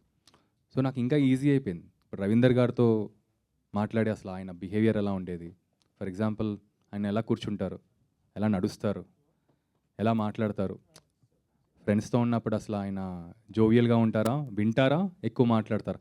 సో ఇవన్నీ నాకు ఫస్ట్ టైంగా వచ్చేసింది. అండ్ విరించి మేమందరం కూర్చుని ఓకే ఇలా అనుకుంటున్నాం, సో ఎలా బిహేవ్ చేసుకుంటాం అనేది ఇలా గ్రూప్గా చేసిందే అండి. సో ఇంకా ఈజీ అయిపోయింది యాక్చువల్గా చెప్పాలంటే. ఓకే అండి, ఆల్ ది బెస్ట్ అండి. విరించి గారు, అండ్ మీరు అంటే ఇప్పుడు ఇది జగిత్యాల్లో తెలంగాణ ప్రాంతంలో జరిగిన ఒక పోరాటం, లేదా ఆయన పోరాటం చేశాడు. సో మీకు కొత్త ఈ కల్చర్ కానీ ఇది కానీ మీరు అటు సైడ్ నుంచి, సో మీరు ఇందులో ఇన్వాల్వ్ అయ్యి చేయడానికి ఎంతవరకు మీరు ఇన్వాల్వ్ చేయగలిగారు? అంటే ఈ కల్చర్లోకి, ఆ క్యారెక్టర్లోకి, కథలోకి మీరు ఇన్వాల్వ్ అవ్వడానికి. అంటే యాక్చువల్లీ ఎమోషన్ ఉన్నప్పుడు, అంటే ఇప్పుడు వెళ్ళి ఫారెన్ హీరోస్ కూడా వచ్చి ఇక్కడ యాక్ట్ చేస్తున్నారు, హిందీ డైరెక్టర్లు తెలుగు తమిళ డైరెక్టర్ తెలుగు. సో లాంగ్వేజ్ అనేది పెద్ద బ్యారియర్ కాదు, ఇంకా స్లాంగ్ అనేది అసలే కాదు కదా. సో ఆ విధంగా అదే ఇబ్బంది లేదండి అసలు. అంటే మెజర్గా ఒక క్యారెక్టర్ ఉన్నప్పుడు ఆ క్యారెక్టర్ని ఎలా మనం జనాల్లో తీసుకెళ్ళాలి, ఎంత ఎమోషనల్గా తీసుకెళ్ళాలి అనేది అదే మెయిన్ టాస్క్ కాబట్టి. ప్రకాష్, నమస్తే. ఈ టీంలో పోలిస్తే you're the senior actor. And అంటే ఈ చేస్తున్న క్యారెక్టర్స్ కూడా ఆల్ దీస్ ఇయర్స్ మనం చూస్తున్నాం. తను ఒక క్యారెక్టర్ ఉన్నాడు అంటే ఒక మంచి ప్రామినెన్స్ ఉంటుంది అనేటువంటిది. దీంట్లో what kind of character you're portraying and how it helps to the strength of the story? Thank you అండి, ముందు మంచి మాటలు చెప్పారు నా గురించి, థ్యాంక్ యూ. ఈ కథ మొదలయ్యి ఈ కథను ఒక మలుపు కూడా తిప్పే క్యారెక్టర్ నేను చేసిన గట్టయ్య క్యారెక్టర్ అనమాట. సో డెఫినెట్లీ నేను నిజంగానే పోలీస్ క్యారెక్టరు రా అని చెప్పి జ్ఞానశేఖర్ గారు చెప్పినప్పుడు మళ్ళీ పోలీస్ క్యారెక్టర్ ఇందులో చేయడానికి ఏముంటుంది అని చెప్పేసి అనుకున్నా. కాకపోతే సేమ్ ఎలాగా రాకేష్ కథ విన్న తర్వాత, ఆ క్యారెక్టర్ గురించి తెలుసుకున్న తర్వాత, జితేందర్ రెడ్డి గారి గురించి తెలుసుకున్న తర్వాత ఎంత ఎమోషనల్గా ఫీల్ అయ్యారో, నాకు కూడా ఆ జితేందర్ రెడ్డి గారి క్యారెక్టర్ చెప్పిన తర్వాత ఆ క్యారెక్టర్కి నేను చేసిన గట్టయ్య క్యారెక్టర్కి ఉన్న రిలేషన్షిప్ ఏంటి, అలాగే నేను చేసిన గట్టయ్య క్యారెక్టర్ అదే ప్రాంతం నుంచి వస్తున్నప్పుడు అసలు జితేందర్ రెడ్డి గారి గురించి తెలుసుకుని గట్టయ్య క్యారెక్టర్ ఎంత ఇన్ఫ్లుయెన్స్ అయి ఉన్నాడు అనేది తెలుసుకోవడం, ఇదంతా కూడా డెఫినెట్లీ చాలా సోల్ ఉన్న సినిమా అనిపించింది, చాలా సోల్ ఉన్న కథ అనిపించింది. ఇందాక కూడా అదే నేను చెప్పింది, ట్రైలర్ చూస్తేనే ఆ పంచ్ ఏంటి, ఆ బీట్ ఏంటి, అసలు దీనికి ఎంత పవర్ ఉన్నది అనేది తెలుస్తూ ఉంటుంది. సో డెఫినెట్గా నేను చేసిన ఎన్నో క్యారెక్టర్లో ఈ క్యారెక్టర్ ఒకటి డెఫినెట్గా నాకు ఒక చక్కటి సాటిస్ఫాక్షన్ ఇచ్చింది. ఇప్పుడు ఇలాంటి ఫిల్మ్స్ చేసినప్పుడు identity is very important. 80s time పీరియడ్లో సంబంధించినటువంటిది కదా. ఆ టైంలో ఆ ఏరియాలో పర్టికులర్గా ఈ ఇన్సిడెంట్స్ని ఐడెంటిఫై చేయటం కానీ, అప్పటి పొలిటికల్ కాన్ఫ్లిక్ట్స్, అప్పటి పొలిటికల్ కాంటెంపరీస్, ఈ ఐడెంటిఫికేషన్ ఆఫ్ ద సబ్జెక్ట్ గురించి ప్రేక్షకులు రిలేట్ అవ్వటం ఎంతవరకు ఉంటుంది అనుకుంటున్నారు? ఆ మేజర్ ఇన్సిడెంట్స్ ఏమైనా ఉన్నాయా అట్లాంటివి? అంటే నేను రకరకాల లాంగ్వేజెస్లో మూవీస్ చూస్తుంటాం కదండి. సో ఒక క్యారెక్టర్ కనెక్ట్ అయితే కనుక ఆ ఇన్సిడెంట్స్ ఏంటి, ఆ బ్యాక్డ్రాప్ ఏంటి అవన్నీ పక్కన పెడితే అందులో ఒక హ్యూమన్ యాంగిల్ ఉంటుంది కదా సార్. ఆ హ్యూమన్ యాంగిల్తో ఒకసారి కనెక్ట్ అయితే, సో అతని జర్నీ ఏంటి, అతను దేనికోసం పోరాడుతున్నాడు, ఆ పోరాటం ఎంతవరకు ఆగకుండా ఎలా ప్రయాణించాడు, చివరికి చేరుకున్నాడా లేదా, ఎలా చేరుకున్నాడు అనేదే అది ఉంటుంది తప్ప ఆ సిచ్యువేషన్స్ ఏంటి ఇవన్నీ సెకండరీ అయిపోతాయి కదా సార్. సో ఇది కూడా పీరియాడిక్ అంటున్నారు కాబట్టి ఓకే అప్పుడేదో జరిగిందిలే అంత ఒక చిన్న ఓకే ఫర్గివ్ చేస్తారు ఏదన్నా మనకి క్యారెక్టర్ నచ్చితే. కంటెంట్ ఏమైనా ఉందా ఆయన చేసినటువంటి ఫైట్ కానీ, చేసినప్పుడు క్యారెక్టర్స్ కానీ, ఆయన మీద పోలీసు యాక్షన్స్ కానీ, అలాంటి ఆ ఫైట్ రికార్డెడ్ ఫైట్ ఉందా అని అడుగుతున్నాను నేను. మామూలుగా సీతారామరాజు గారు క్యారెక్టర్ చేసుకుంటే పలానా రోజున పలానా పోలీస్ స్టేషన్ కొట్టాడు, పలానా ఫైట్ చేశాడు అనేటువంటిది ఉంది కదా. అలాంటి రికార్డెడ్ హిస్టరీ తోటి కూడా ఉందా కంటెంట్? అసలు ఎక్కడ ఏది లేదండి, రికార్డెడ్గా ఏమి లేదు. సో అందువల్ల నేను ఆ ఊరెళ్ళి అక్కడ చాలామందిని ఆ ఏజ్లో ఉన్నవాళ్ళు. మీరు ఇచ్చిన టైటిల్ కూడా history needs to be told అన్నారు. అవునవును. The history needs to be history అంటే it is nothing but the record of wars and ఆ wars are events and incidents. ఆ ఇన్సిడెంట్స్గా ఏమైనా ఉన్నాయా అని అడుగుతున్నా. ఐడెంటిఫైడ్ ఇన్సిడెంట్స్గా ఉన్నాయి. ఆ ఇన్సిడెంట్స్ గ్యారంటీ ఉన్నాయండి. అలాంటి హిస్టారిక్ ఈవెంట్స్ అన్నీ ఉన్నాయి. సో మేము వెళ్ళి ఆ చుట్టుపక్కలలో అప్పటికి ఆయన పరిచయం ఉన్న వాళ్ళందరినీ తెలిసి, సో చాలామంది వెళ్ళి తెలిస్తే వాళ్ళకి అన్ని ఇన్సిడెంట్ తెలుసు అన్న విషయం కూడా సార్కి ఎప్పుడు తెలియదు మాట. ఎందుకంటే ఆయనకు తెలియకుండానే, సార్‌కి తెలియకుండానే చాలామంది ఆయన ఇంకా వర్షిప్ చేస్తున్నారు, ఆయన్ని గుర్తుపెట్టుకున్నారు. సో అవన్నీ ఎళ్ళి ఒకళ్ళు అడుగుతూ ఉంటే వాళ్ళు ఎంత ఎమోషనల్‌గా అన్నీ చెప్పుకొచ్చారంటే, సో ఇప్పటికి కూడా చనిపోయే ముందు కూడా వాళ్ళకి ఇన్ని ఎమోషన్స్, ఆయన పట్ల ఇంత ప్రేమ ఉందా, ఇంత ఒక ఆయన ఉన్నారన్నమాట. ఆయన పక్షవాతం వచ్చి చనిపోతూ రెడీగా ఉండి కూడా మేము వెళ్దామని చెప్పి, ఆయన ఓపిక లేకపోయినా కూడా పక్షవాతంతోనే మొత్తం హిస్టరీ అంతా చెప్పుకొచ్చి ఆయన. సో ఆయన ఇంకా ఇంకా ఎవరెవరు తెలుసు వాళ్ళందరూ అడ్రస్లు ఇచ్చి, సో ఒక చనిపోతున్న వ్యక్తికి కూడా జితేందర్ రెడ్డి గురించి అడగడానికి ఒక మనిషి వచ్చాడు అనగానే ఆయన లేని ఓపిక తెచ్చుకొని చెప్పారు అంటే, సో వాళ్ళందరినీ కలిసామాట మేము. కలిసిన తర్వాత ఆ ఈవెంట్స్ అన్నీ గ్యాదర్ చేసుకుని దాన్ని బేస్ చేసుకుని స్టోరీ రాసుకున్నమాట. రవిప్రకాష్ గారు అనగానే గబాలన సినిమాలన్నింటిలో చనిపోతారు. చనిపోయే క్యారెక్టర్స్ ఉంటాయి. ఈ సినిమాలో కూడా చనిపోతారా? అంటే కొన్ని ఆర్కిటైప్ క్యారెక్టర్స్ ఉంటాయి అనమాట. కొందరికి ఆ క్యారెక్టర్స్ అలా సెట్ అయిపోతాయి. సో ఆ ఆర్కిటైప్లో నేను కూడా ఈ సినిమాలో ఏంటి అనేది డెఫినెట్లీ రివీల్ చేయడం ఎందుకు, బట్ ఇందాక ప్రభు గారు అడిగినట్టు దీనికి రికార్డ్ అనేది ఉందా అనే దానికి నిదర్శనం ఏంటి అంటే, నేను ఈ సినిమా కమిట్ అయిన తర్వాత ఆల్మోస్ట్ ఒక 3-4 మంత్స్ షూటింగ్ ఆ గ్యాప్లో ఎవరో ఫ్రెండ్ అసిస్టెంట్ డైరెక్టర్ తోటి ఇలా మాటల్లో ఇలా జితేందర్ రెడ్డి అనే సినిమా ఏదో చేస్తున్నాను అంటే, అవునా జితేందర్ రెడ్డియా, ఏ క్యారెక్టర్ చేస్తున్నావు అని అడిగితే, ఏదో జితేందర్ రెడ్డికి బాడీ గార్డ్ క్యారెక్టర్ ఏదో గట్టయ్య క్యారెక్టర్ నువ్వు చేస్తున్నావా అని అడిగాడు. ఇది ఎగ్జాజరేషన్ కాదు, నిజంగా జరిగింది. గట్టయ్య క్యారెక్టర్ నువ్వు చేస్తున్నావా అని అడిగితే, అంటే ఈ గట్టయ్య క్యారెక్టర్కి అంత వాల్యూ, అంత వెయిట్ ఉందా అనేది ఆ అబ్బాయి అడిగినప్పుడు నాకు అర్థమైందనమాట. సో తను కూడా అక్కడ జగిత్యాల చుట్టుపక్కల నుంచి. సో అంటే ఇది తను చిన్నప్పుడు స్కూల్లో ఉన్నప్పుడు కూడా ఈ జితేందర్ రెడ్డి క్యారెక్టర్ గురించి చెప్పుకునేవారంట. సో అప్పుడు చాలా రియలీ ఫెల్ట్ హ్యాపీ, అండ్ ఇంకా డీటెయిల్స్ మళ్ళీ రవీందర్ రెడ్డి గారితో మాట్లాడడం అదంతా కూడా జరిగింది. కంగ్రాచ్యులేషన్స్. రజాకర్ మూవీలో చాలా మంచి క్యారెక్టర్ చేశారు. అది గూస్ బంప్స్ మూడ్ అందరికీ ఒక ఎమోషనల్ దాని నుంచి సక్సెస్ అయిపోయింది. ఒక నైజాం నుంచి వచ్చిన దానిలో మీరు ఉన్నారు. కంగ్రాచ్యులేషన్స్. Thank you. ఇలా సిమిలర్ ఒక సిచ్యువేషన్ జరిగిందండి. మేము ఒక కోర్టులో షూట్ చేస్తున్నమాట. కోర్టులో షూట్ చేస్తే జూనియర్ ఆర్టిస్టులు లాయర్స్ లాగా వస్తారు కదా, చాలామంది జూనియర్స్ వచ్చారు. Lawyers ladies and gents, lady lawyers gents అందరూ ఉన్నారన్నమాట. సో లాయర్స్ చాలా న్యాచురల్గా ఉన్నారు, కరెక్ట్గా బాగా దొరికారు. జూనియర్స్ ఎక్కడి నుంచి తీసుకొచ్చారంటే వాళ్ళందరూ రియల్ లాయర్స్ అంట.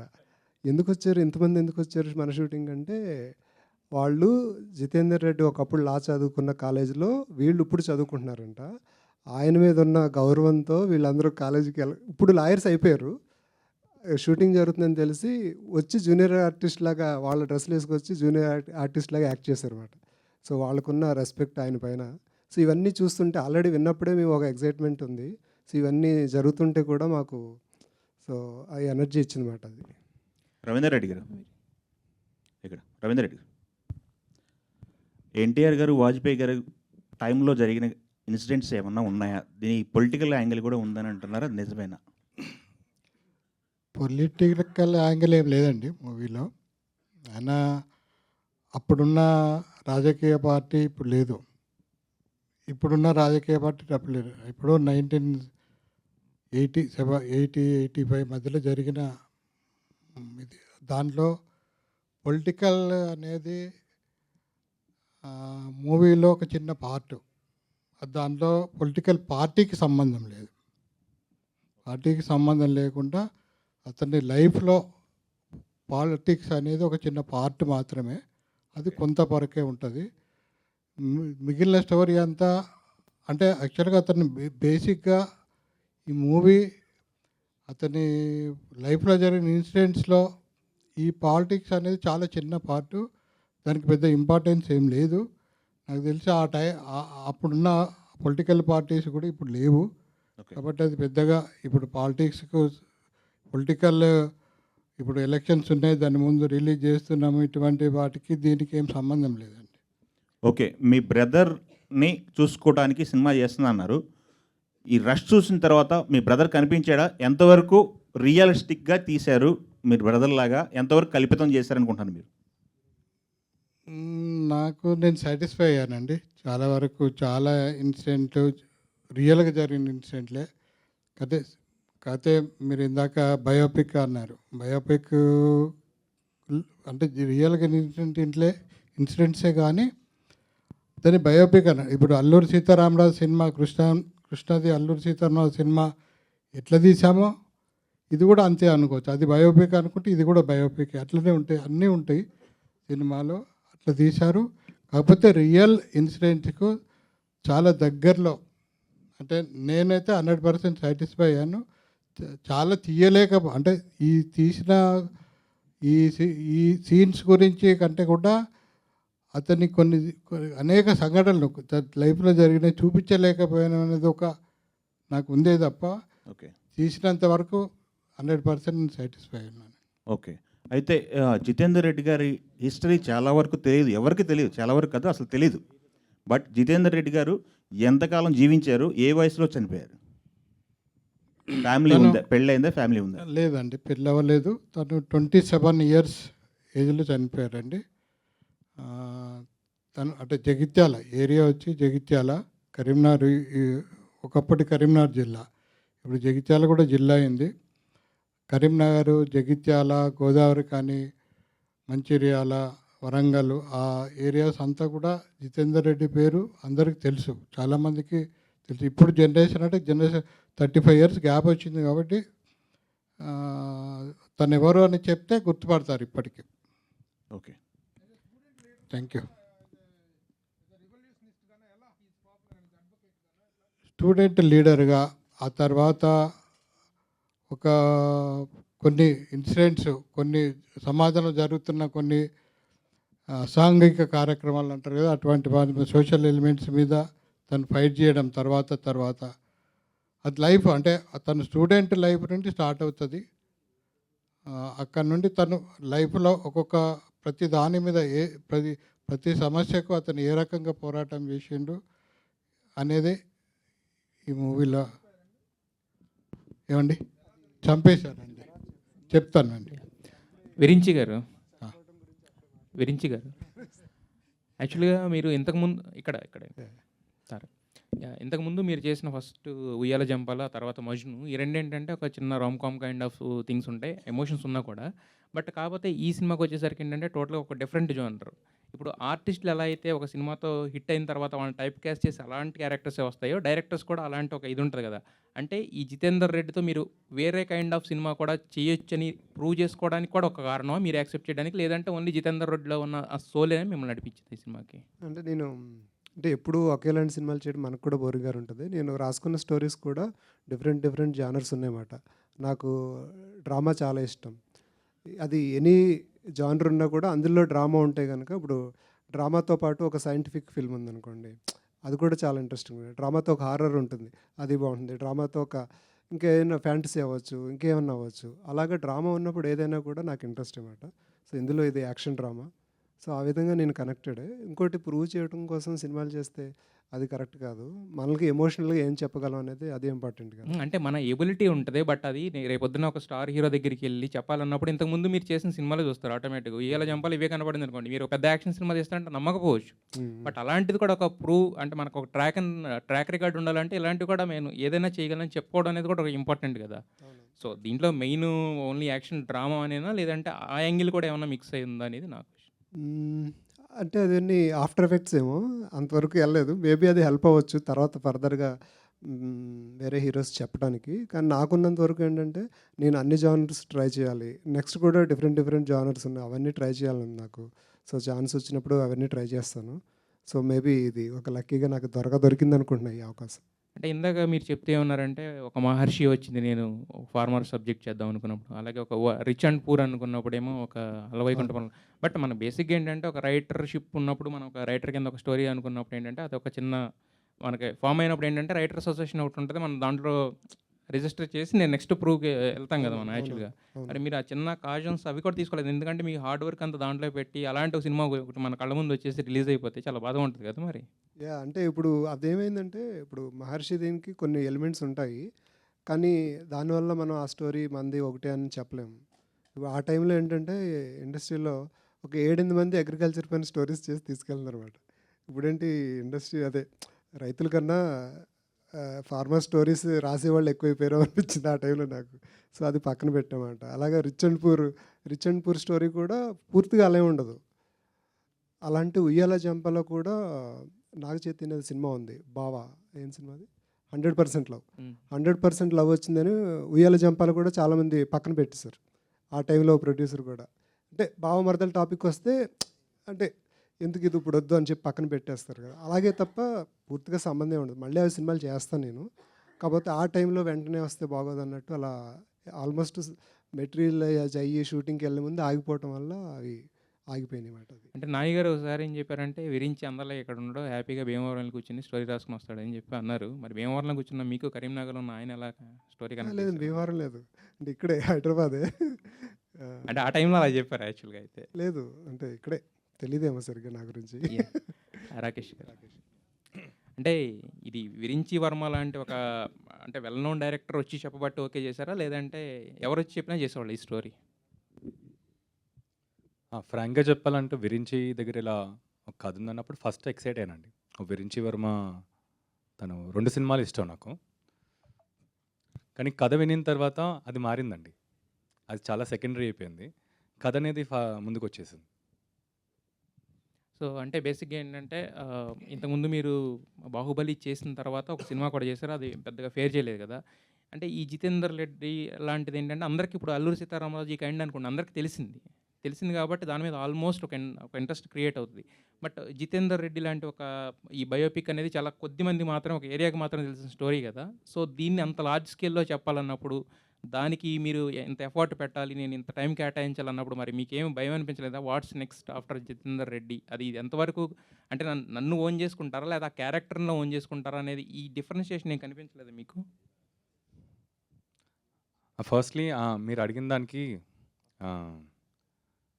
అంటే ఎక్కువ కంటెంట్ లేదు అని అన్నారు కదండి, అది నేను అడ్వాంటేజ్గానే తీసుకున్నాను. ఎందుకంటే అది ఆల్రెడీ చాలా మటుకు ఉందనుకోండి, ఇంటర్నెట్లో ఇప్పుడు మీరు కొట్టినా కూడా ఎక్కువ రాదు. అది అడ్వాంటేజ్ కదా, ఎందుకంటే ఇది మనం ఫ్రెష్ ఒక స్టోరీ టెల్లింగ్ ఉంటుంది.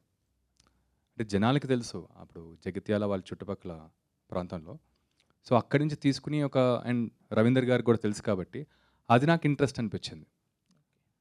అండ్ ఎవరికి చెప్పదు తర్వాత ఇలాంటి స్క్రిప్ట్ అనేది అదే ఎవరికి చెప్పదు అనేది చాలా simple townish boy next door type. ఇది larger than the life character కదా, డెఫినెట్గా ఎక్సైట్మెంట్ ఉంది. And larger than the life characters మన తెలుగులో ఎక్కువ కనెక్షన్ కూడా ఎక్కువ స్కోప్ ఉంది. అయితే ఇక్కడ 2 ఉంటాయి లార్జర్ దాన్ లైఫ్ క్యారెక్టర్స్ చేస్తున్నప్పుడు. అది కనుక షూర్ షాట్ హిట్ అయ్యి ఇది చేస్తే నెక్స్ట్ లెవెల్కి వెళ్తుంది కెరీర్. ఒకవేళ అదేమన్నా మిస్ఫైర్ అయితే కనుక ఏంటంటే నెక్స్ట్ మనకి అంటే మినిమం చేసుకునే క్యారెక్టర్స్ ఉంటాయి కదా, అవి కూడా వచ్చే ఛాన్సెస్ ఉండవు. 2 రకాలు ఉంటాయి అంటే 2 మరి దాన్ని ఎలా ఆలోచించారు దాన్ని చూజ్ చేసుకునే ముందు? అది రిస్కే అండి, but I thought story and character strong ఉంది కాబట్టి అది తీసుకుని వెళ్ళిపోదామని. రవిప్రకాష్ గారు, అంటే ఇంతకుముందు ప్రభు గారు చెప్పినట్టు లేదంటే ఎవరు చెప్పినా కూడా ఏంటంటే మీ క్యారెక్టర్ అంటే దానికి ఒక ప్రామినెన్స్ ఉంటుంది. మీరు అంటే చాలా సినిమాలు చేస్తుంటారు, కానీ ఏ సినిమాకి ఇంత ముందుకొచ్చి ప్రమోట్ చేయడం అనేది నాకు తెలిసి ఫస్ట్ టైం అనుకుంటే ఇది. అంటే దీంట్లో మీకు అంత స్పెషల్గా కనిపించిన ఎలిమెంట్ ఏంటి? మీరు ఫస్ట్ టైం ఒక సినిమాను ప్రమోట్ చేయడానికి మీ అందరు మీరు ఒక స్టేజ్కి రావడం అనేది? ఇందులో పర్టికులర్గా చెప్పాలి అంటే ఇందాక రాకేష్ చెప్పినట్టు 4 పిల్లర్స్ ఏవైతే రాకేష్ చెప్పాడో, అటు ప్రొడ్యూసర్ గారు కానీ, డైరెక్టర్ గారు విరించి గారు కానీ, అలాగే కెమెరామెన్ జ్ఞానశేఖర్ గారు అండ్ మా ప్రొడక్షన్ చూసుకున్న వాణి గారు, వీళ్ళందరూ ఏంటి అంటే when a proper story and when a proper character is being portrayed with a proper support of these kind of people, అదేంటంటే మనం సినిమాతో కనెక్ట్ అయిపోతాం, ఆ ప్రాజెక్ట్ తోటి కనెక్ట్ అయిపోతాం. సో డెఫినెట్లీ దీని ప్రమోషన్కి రావాలి అంటే ఫస్ట్ ఆఫ్ ఆల్ అసలు విరించి ఇలా April 3rd ఉంది ప్రోగ్రామ్ అని, డెఫినెట్గా ఏ పని ఉన్నా సరే నేను వస్తాను అలా అనిపించింది అనమాట. ఎందుకంటే ఆ ప్రాజెక్ట్కి ఉన్న కనెక్షన్ అలాంటిది.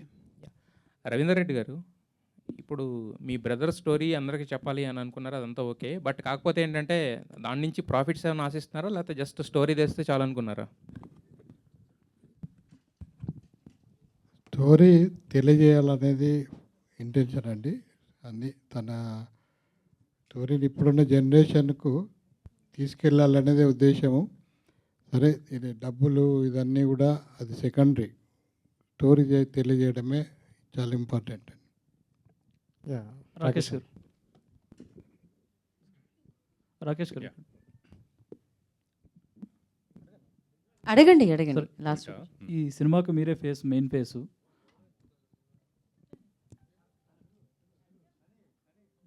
ఇది అంటే జితేందర్ రెడ్డి ఆ క్యారెక్టర్ విన్నప్పుడు మీరు ఆ క్యారెక్టర్లకి పరకాయ ప్రవేశం చేయాల్సి వచ్చినప్పుడు ఆయన గురించి ఏం స్టడీ చేశారు అసలు మీరు?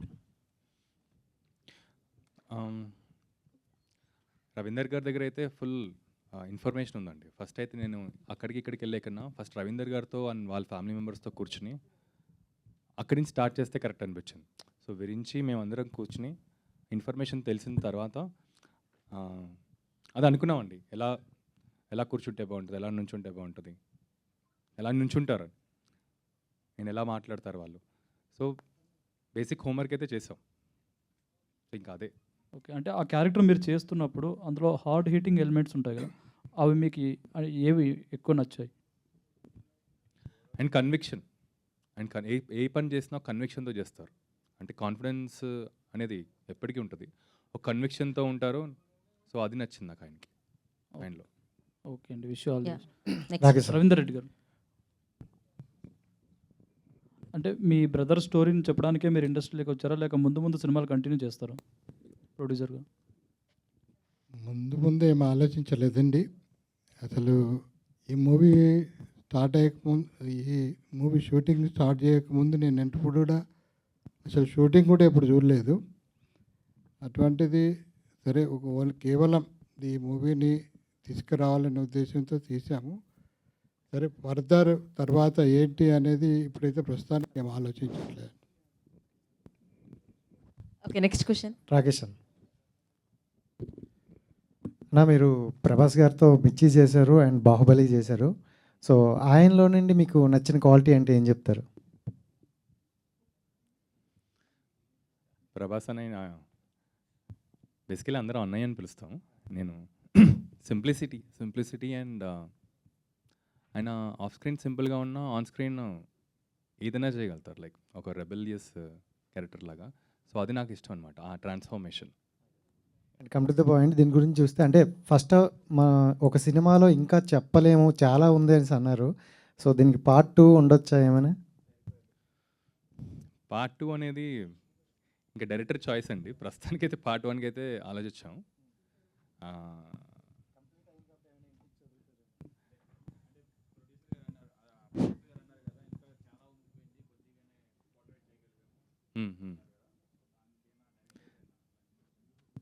ప్రస్తుతానికైతే పార్ట్ 1 అనే తీసాం.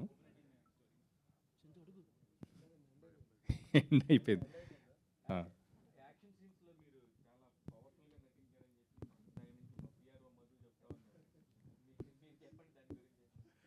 బేసికలీ యాక్షన్ స్క్రిప్ట్స్, యాక్షన్ కథలు చాలా ఇష్టం అండి. నాకేంటంటే ఎక్కువ యాక్షన్ కథలు అనేది ఈజీగా అంతా దొరకవు కూడా, దొరికినా అంత కన్విన్సింగ్గా ఉండదు. సో నాకు ఎప్పుడైతే ఇది దొరికిందో నాకు ఇంకా ఇది ఫుల్ మీల్స్, ఇంకా మనం ఆల్ అవుట్ వెళ్ళిపోవచ్చు దీని మీద అని, ఇంకా అలా. రాకేష్ గారు, this is Chandu, anchor from filmy looks. So మీరు Hi. ఇండస్ట్రీలోకి వచ్చి 10 to 12 ఇయర్స్ అవుతుంది అండ్ మంచి సినిమాలు చేశారు, మంచి క్యారెక్టర్స్ చేశారు. ఇందాక మీరు మాట అన్నట్టు నాకు సరైన బ్రేక్ రాలేదు అని అన్నారు. సో దానికి రీజన్ ఎప్పుడైనా అబ్జర్వ్ చేశారా, లేకపోతే ఏదైనా విషయం నుంచి మీరు రిలీజ్ అయ్యారా? నేను ఎందుకు ఇంకా కొంతమందితో కంపేర్ చేసుకుంటే కొంచెం బ్యాక్ ఉన్నాను, ఇంకా నేను అనుకున్నది ఇంకా స్టార్డమ్ లేకపోతే బిజీ హీరోగా కానీ యాజ్ ఆర్టిస్ట్గా కానీ ఇంకా బిజీ అవ్వలేదు, ఏమన్నా మీలో ఉన్నాయా మైనస్లు? అంటే కొంచెం మొహమాటం, లేకపోతే ఏదైనా ఒక సినిమా గురించి వెళ్ళి డైరెక్టర్ని నేను ఈ క్యారెక్టర్ చేస్తాను అడగపోవటం, ఇలాంటివి ఏమైనా ఉన్నాయా మీలో? అంటే నేను కాన్స్టెంట్గా అయితే నేను ఎప్పుడు ఏదో ఒకటి చేస్తూ ఉంటాను, అదైతే రిలాక్స్ అయితే అవ్వను. సో నేను చేసిన ఇప్పుడు ఫస్ట్ అయితే నేను క్యారెక్టర్ రోల్స్తోనే స్టార్ట్ అయ్యాను. ఎందుకంటే నాకు కూడా ఇండస్ట్రీ అనేది ఇప్పుడు ఏ బ్యాక్గ్రౌండ్ లేదు కాబట్టి ఫస్ట్ తెలుసుకుని ఇలా వద్దామని. సో హీరోగా స్టార్ట్ అవడానికి ఏంటంటే నాకు లేట్ అయింది. ఎందుకంటే నాకు కొన్ని సినిమాలు స్టార్ట్ అయ్యి అవ్వక అప్పుడు నాకు నేను చేసుకున్న సినిమా ఎవరికి చెప్పొద్దు. సో ఎవరికి చెప్పొద్దు తర్వాత సినిమాలు ఏంటనేది అప్పటికే అనుకున్నాం, కానీ అదే చెప్పా కదండి, 2 సినిమాలు ఇంకా ఆపేసి ఇది చేయాల్సి వచ్చిందని. సో ఈ సినిమా తర్వాత ఇంకా ఉంటాయి.